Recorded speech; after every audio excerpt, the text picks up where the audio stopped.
ചതുരം അല്ലേ? ഇതെന്താണ്? ആദ്യം തന്നെ ഒരു ചതുരം വരച്ചു തുടങ്ങാം. വരച്ചു അല്ലേ? ഇതൊരു ചതുരമാണല്ലേ? നോക്കൂ, സ്കെയിൽ ഉപയോഗിച്ച് താഴത്തെ വശം വരയ്ക്കാം. എത്ര വരയ്ക്കേണ്ടേ? അതിൽ കാണിച്ചിട്ടുണ്ടല്ലേ? എത്രേന്റെ വേണ്ടിയതാ? 5 സെന്റിമീറ്റർ. ഇവിടുന്ന് തുടങ്ങിയാൽ 5 സെന്റിമീറ്റർ ആണല്ലേ? എഴുതിയോ? എഴുതി.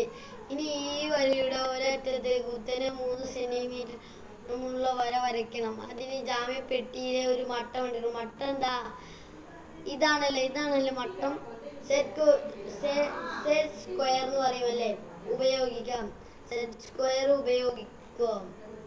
അപ്പോൾ പകുതി ചതുരമായി. അപ്പൊ എന്തായി? പകുതി ചതുരമായി. ഇനി താഴത്തെ വരയുടെ മറ്റേ അറ്റത്തും ഇതുപോലെ മട്ടം ഉപയോഗിച്ച് കുത്തനെ ഒരു വര 3 സെന്റിമീറ്റർ ഉയരത്തിൽ വരയ്ക്കുക. കുത്തനെയുള്ള വരകളുടെയും മുകളറ്റങ്ങൾ ചേർത്ത് ഒരു വര കൂടി വരച്ചാൽ ചതുരമായി. അങ്ങനെ വരച്ചാൽ എന്തായി? ചതുരമായി. ഒരു സംശയം തോന്നിയല്ലോ? നിങ്ങൾക്ക് സംശയം തോന്നിയല്ലോ? മുകളിലെ വര അളന്നു വരച്ചാലോ?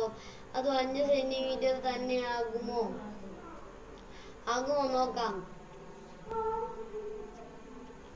മുകളിലെ വശം 5 സെന്റിമീറ്റർ തന്നെ ആകും. ഈ ചിത്രം നോക്കൂ. ഈ ചിത്രത്തിലൊരു ചെരുവുണ്ടല്ലേ? ഈ ഭാഗത്ത് നേരെ വന്നിട്ടില്ല. ഇടതും വലതും വരകൾ രണ്ടും ശരിയാതെ കുത്തനെ തന്നെയാണോ?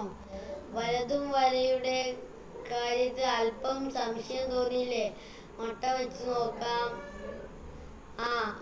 വലതുഭാഗം എന്താണ് കുഴപ്പം? തിരിച്ചെഴുതിയിട്ടുണ്ട്. ഇനി മുകളിലെയും താഴത്തെയും വരകളുടെ നീളം അളന്നു നോക്കൂ. വര നീളമാണോ? ഇനി മറ്റൊരു ചിത്രം വരയ്ക്കാം. ആ ചിത്രം നമുക്ക് അടുത്ത ക്ലാസ്സിൽ പഠിക്കാം. Bye bye.